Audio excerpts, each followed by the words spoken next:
गर्व से कहो हम भारतीय हैं, मुझे तो नहीं है गर्व। आपको गर्व क्यों नहीं है? मैं शर्मिंदा हूं किस बात पे शर्मिंदा? इसलिए कि ये मुल्क गांधी का मुल्क कभी कहलाता था। इस मुल्क में जहां इंसान इंसान को मारे और मिनिस्टर उसको हार पहनाए, जहां इंसान इंसान को मारे उसकी मालाएं पहनाई जाए, जहां एक औरत के साथ सामूहिक बलात्कार हो, उसकी 3 साल की बच्ची मार दी जाए और उसको छोड़ने पर जश्न मनाया जाए, उसे मिठाइयां खिलाई जाए, वो गर्व का मुल्क है। उस मुल्क पे हम गर्व करें। दुनिया में ऐसा कहीं किसी मुल्क में नहीं होता, ये इस मुल्क में होता है। सावरकर के मुल्क में होता है, गांधी के मुल्क में नहीं होता। अरे जब तुम पर पे निकलते थे, तुम्हें पूरी दुनिया घूम रहे थे, तो माफी क्यों मांग रहे थे भाई? ये पागलों का, जाहिलों का मुल्क बन गया। अगर आपको गर्व है तो हो सकता हो, मुझे नहीं है।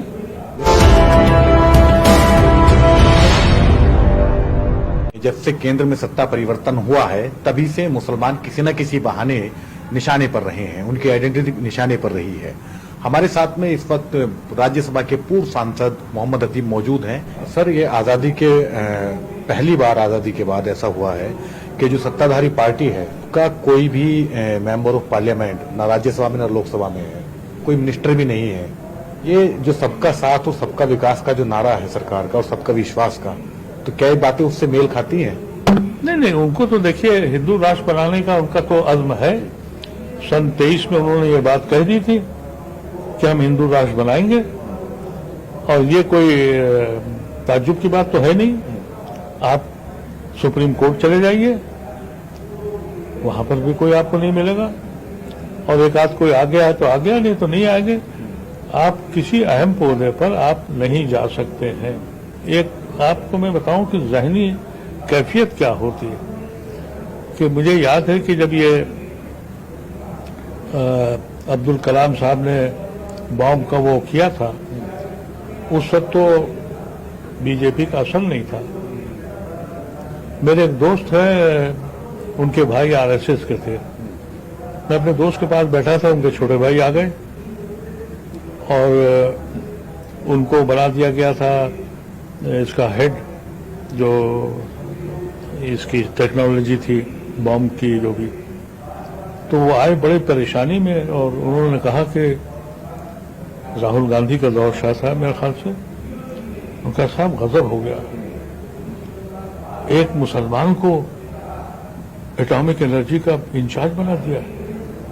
अब बेचारे मेरे दोस्त बात काटने लगे, और वो ये मुझे जानते नहीं थे कि मैं हिंदू हूं या मुसलमान हूं, और जो उन्होंने बकवास शुरू की तो मैं बाद में सोचने लगा क्या ऐसा भी लोग सोचते हैं? उस वक्त 60-65 साल हुए थे आजादी के।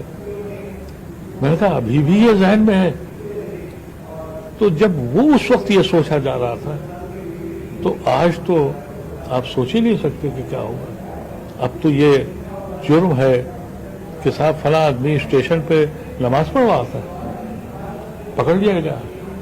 और अभी एक अखबार में पढ़ा था कि किसी के घर में, वहां किसी गांव में मस्जिद नहीं थी, घर में नमाज पढ़ते थे, वो भी पकड़ लिए गए।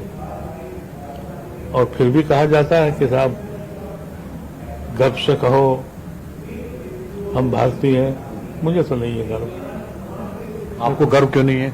मैं शर्मिंदा हूं। किस बात पे शर्मिंदा? इसलिए कि ये मुल्क गांधी का मुल्क कभी कहलाता था। इस मुल्क में जहां इंसान इंसान को मारे और मिनिस्टर उसको हार पहनाए, जहां इंसान इंसान को मारे उसकी मालाएं पहनाई जाए, जहां एक औरत के साथ सामूहिक बलात्कार हो, उसकी 3 साल की बच्ची मार दी जाए और उसको छोड़ने पर जश्न मनाया जाए, उसे मिठाइयां खिलाई जाए, वो गर्व का मुल्क है। उस मुल्क पे हम गर्व करें। दुनिया में ऐसा कहीं किसी मुल्क में नहीं होता, ये इस मुल्क में होता है। सावरकर के मुल्क में होता है, गांधी के मुल्क में नहीं होता। तो सावरकर को तो नायक बना के पेश करने की कोशिश की जा रही है। सावरकर नायक नहीं, अब तो भगवान बनने वाले हैं। इसलिए कि बुलबुल के पर पे निकलते थे वो। अरे जब तुम पर पे निकलते थे, तुम्हें पूरी दुनिया घूम रहे थे, तो माफी क्यों मांग रहे थे भाई? बार बार चिट्ठियां लिख रहे थे। लेकिन ये बच्चों को, 8वीं क्लास के बच्चों को पढ़ाया जा रहा है कि जब वो ग्रेजुएशन तक पहुंचे तो फिर उनके अंदर एक भगवान की खूबी हो कि वो चिड़िया के पर पे उड़ रहे थे। ये पागलों का, जाहिलों का मुल्क बन गया। अगर आपको गर्व है तो हो सकता हो, मुझे नहीं है। लेकिन सरकार तो कहती है कि हम भारत को विश्वगुरु बनाने जा रहे हैं। देखिए, सरकार ने तो इस मुल्क को वहां ले जाके खड़ा किया कि कभी भी हिंदुस्तान को दुनिया में हमेशा सेकुलरिज्म, डेमोक्रेसी का बादशाह कहा गया। आज उस मुल्क में हर 2 महीने के बाद यूएन में कोसा जाता है। ये बड़े मजे में कह देते हैं हमने रिजेक्ट किया। तुम रिजेक्ट करते रहो। सरकारें तो आपके साथ इसलिए जुड़ी रहेंगी कि सबसे बड़ा दुनिया का दस्तूर ट्रेड है, इकोनॉमिक फैक्टर। हिंदुस्तान को दुनिया का मार्केट बनाने वाला मनमोहन सिंह है। अगर 10 साल मनमोहन सिंह न हुए होते तो दुनिया में इसका नाम, हिंदुस्तान को लोग खुलेआम गाली दे रहे होते। और वहां के मुल्क के लोग देते हैं। सरकार इसलिए चुप है कि मनमोहन सिंह ने 10 साल अपने उसमें और 5 साल फाइनेंस मिनिस्टर की हैसियत से इस मुल्क को वर्ल्ड मार्केट बना दिया। इसलिए गवर्नमेंट आपको मामलात मिल जाएंगे, लेकिन वहां के अखबारात, वहां के आप सेमिनार्स और वहां के आर्टिकल्स अगर आप पढ़ें दुनिया के अखबारों के, तो हिंदुस्तान का मजाक हो रहा है। हिंदुस्तान कहीं है ही नहीं। आज भी ह्यूमन रिसोर्सेज में, आज मैंने अखबार में देखा 2 पॉइंट और नीचे गया। 180 में से 147 आ गए नीचे से। और ये कह रहे हैं कि हम एक, वो जो कल तमाशा हुआ, एक इवेंट होते हैं, कल एक इवेंट हुआ राजपथ का। कोई नई सड़क बनाई थी तुमने, कोई नक्शा बनाया था, नहर लंबी कर दी, सड़क चौड़ी कर दी, लाइटें लगा दी, कहने के साहब एक काम हो गया। मुझे एक काम बताइए जो कर दिया हो। ये कहा जाता है ये होगा, 15 लाख आएंगे, वो जितने भी काम है आएंगे, होंगे। जो काम हुए, जैसे अभी एक नेवी का जहाज बना है, मनमोहन सिंह ने शुरू किया, फोटो इनकी छप गई कि साहब हमने बनाया। अरे मनमोहन सिंह ने इस पे करोड़ों रुपया लगा के चलाया। वो कश्मीर की टनल जिससे जम्मू और श्रीनगर को जोड़ा गया, एक यूनिक काम था, मनमोहन सिंह ने बनाया। इनका कोई एक काम जो 8 साल में शुरू हुआ हो, आज कंप्लीट हो गया हो। एक वो पटेल की स्टैचू बनाई गई, वो मूर्ति भी चाइना से लाके खड़ी कर दी। ये काम है इनका। अमित शाह कह रहे हैं कि हम 2024 में सामंतवाद को खत्म कर देंगे पूरी तरह से। देखिए, ये तो पावर की बात है कि बदनसीबी की बात है कि जो इंसान शहर बदर हो गया हो, वो डिसिप्लिन सिखा रहा है हमको। इस मुल्क का होम मिनिस्टर है। कोई पढ़ा लिखा आदमी की बात करिए, किसी एक ऐसे आदमी को बताइए कि जिसकी मिसाल हो। ये जितने भी नाम ले रहे हैं, कल उन्होंने स्टैचू लगाया सुभाष चंद्र बोस का, कांग्रेसी, शदीद दुश्मन आरएसएस का, अपना लिया। वल्लभ भाई पटेल, जिन्होंने इनके ऊपर बैंड लगाया था, कहने हमारा। तो ये जब इन्होंने, आप अंदाजा कीजिए कि जवाहरलाल नेहरू की फोटो गायब है, और ये बीमार लोग हैं, इन पे तबसरा करना अपना वक्त खराब करना है। लेकिन जब क्षमा बुझने लगती है तो उसकी लौ बहुत बढ़ जाती है। ये आखिरी स्टेज है और ये क्षमा बुझेगी। आप कह रहे हैं आखिरी स्टेज है, वो कह रहे हैं कि अभी तो हम 2047 तक तो सत्ता में रहना ही रहना है हमें। अगली जो उन्होंने टाइम जो दी है अपनी अवधि वो 2000 पहले 2022 थी, अब 2047 कर दिया बढ़ाकर उसको। देखिए ऐसा है कि अगर ये 24 में वापस आ गए किसी तरह, इसलिए आ सकते हैं, इलेक्शन कमीशन इनका है, सारे इंस्टीट्यूशंस इनके हैं, कुछ बेईमानी भी करेंगे, जो भी है नहीं है तो बाद में खरीदेंगे, क्योंकि अब तो ये भी काम इनका है, तब तो ये खरीदते भी हैं जो जीत जाए,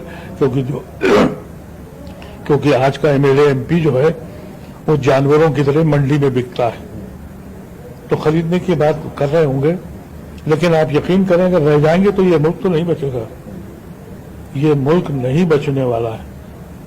इस मुल्क में की जो जड़ें मजबूत की थी नेहरू और नेहरू खानदान ने, उसकी चूल्हे तो हिला दी हैं इन्होंने, और इनका सबसे बड़ा दुश्मन जो है, अभी मैं कल देख रहा था व्हाट्सएप पे कि साहब नेहरू अगर ना होता तो ये पार्टीशन नहीं हुआ होता। 20 करोड़ मुसलमान तो इनसे झेले नहीं जा रहे, अगर पार्टीशन ना हुआ होता तो यहां कितने मुसलमान होते? 50 करोड़।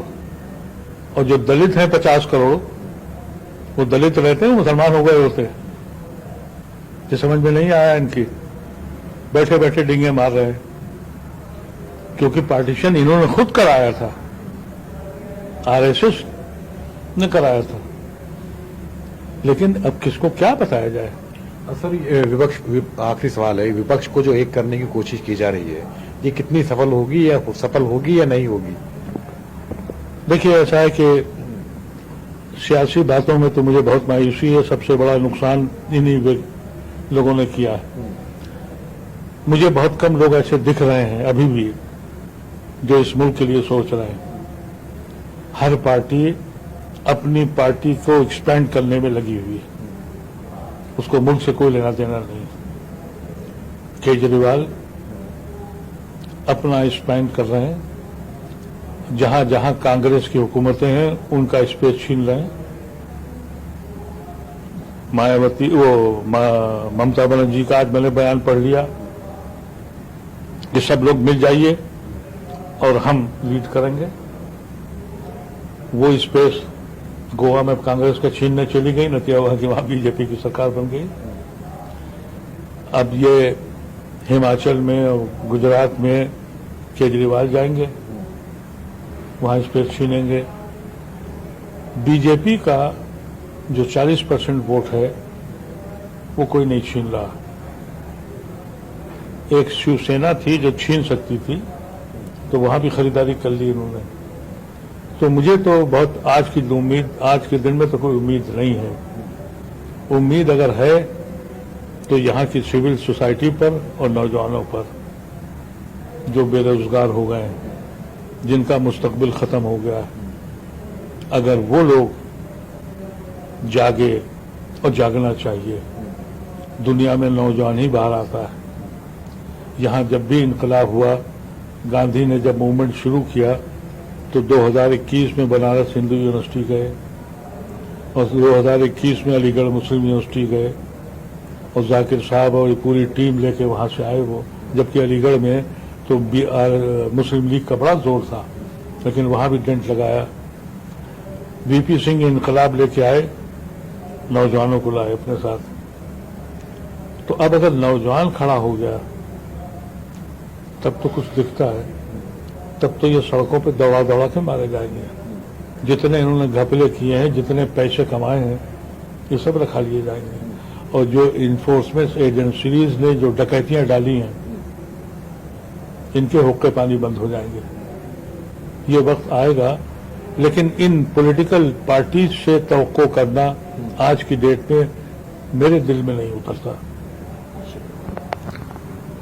तो मोहम्मद अली साहब का मानना है कि वे सियासी जो पार्टियां हैं, जो राजनीतिक दल हैं, उनसे पूरी तरह मायूस हो चुके हैं, लेकिन उन्हें उम्मीद है, सिविल सोसाइटी से उम्मीद है, और उन बेरोजगार युवाओं से उम्मीद है जिन्हें रोजगार नहीं मिला।